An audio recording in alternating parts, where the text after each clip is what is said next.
शहर में लगातार ई रिक्शों की तादाद बढ़ती जा रही है, जिसकी वजह से शहर में जाम की स्थिति बनती है। साथ ही दुर्घटनाएं भी बढ़ गई हैं। शहर के यातायात को व्यवस्थित करने के मद्देनजर शहर में अब 3 जोन बनाए गए हैं, जो ट्रैफिक थाने ही हैं: मालवीय चौक, गढ़ा और घमापुर।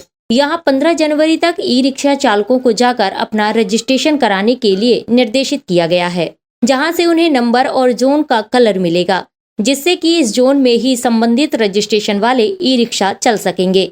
इससे ई रिक्शा की संख्या शहर में बढ़ जाएगी और जहां तहां ई रिक्शा की भरमार देखने को नहीं मिलेगी। साथ ही इससे यात्रियों को भी सुविधा होगी।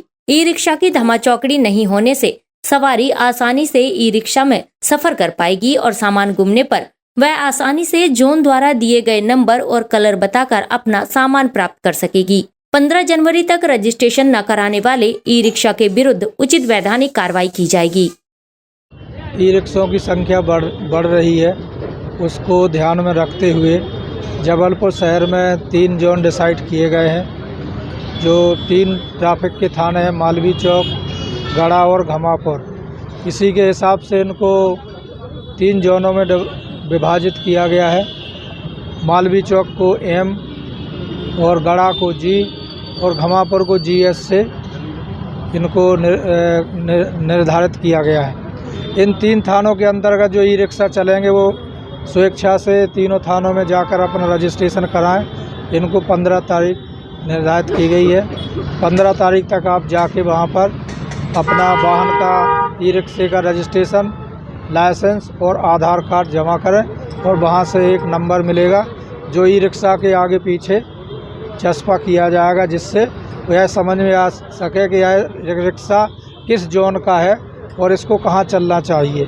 यदि 15 के बाद जो ई रिक्शा रजिस्ट्रेशन नहीं कराएंगे उनके खिलाफ़ कार्रवाई की जाएगी और जो नाबालिग बच्चे इसमें चला रहे हैं उनके खिलाफ़ भी कार्रवाई की जाएगी। इन 3 जोनों में सबसे खास ये है कि जो सवारियों का सामान गाड़ी में छूट जाता है तो वह सवारी बड़ा नंबर होने की वजह से याद नहीं कर पाते, तो वो कलर और नंबर बता देंगे तो उससे आसानी से वो ई रिक्शा की पहचान हो जाएगी कि कौन से कलर का कौन सा नंबर था और किस गाड़ी में उसका सामान छूटा है। तो उससे भी एक फ़ायदा रहेगा जोन बनने का। अब जिसमें ई रिक्शा कम रहेंगे तो क्षेत्र में जाम की समस्या भी नहीं रहेगी और जो बीच रोड पर वाहन खड़े करते हैं वो सवारियों को लाने के लिए खड़े करते हैं। जब संख्या ई रिक्शों की ज़्यादा रहती है, सवारी कम रहती है, तो अपने रिक्शा में बैठाने की होड़ रहती है, इसलिए वो बीच रोड पर खड़े करते हैं। जब सवारी मिलेंगी,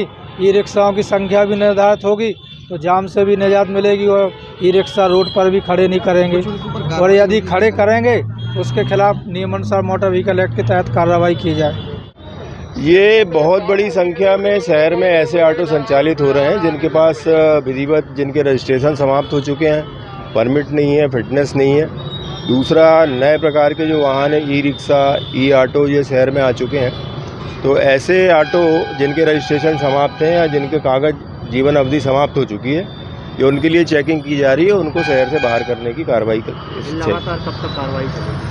ये लगातार जारी रहेगी। अलग अलग चौराहों पे, आज ये 3 पत्ती पे कर रहे हैं, ये बदल चौराहे बदल कर उस पर लगातार ये कार्रवाई जारी रहेगी। अगर हम संख्या की बात करें तो कितने ऑटो होंगे शहर? 10। एग्जैक्ट जानकारी तो आरटीओ कार्यालय से मिलेगी, पर 3 से 3.5 हज़ार के बीच में इनकी संख्या होगी। जिन ऑटो के परमिट निरस्त हो चुके हैं वो भी चोरी छिपे शहर में आकर ऑटो चलाते हैं, जिससे चौराहों पे और बाज़ारों में इन वाहनों की संख्या ज़्यादा हो रही है और अव्यवस्था उत्पन्न हो रही है।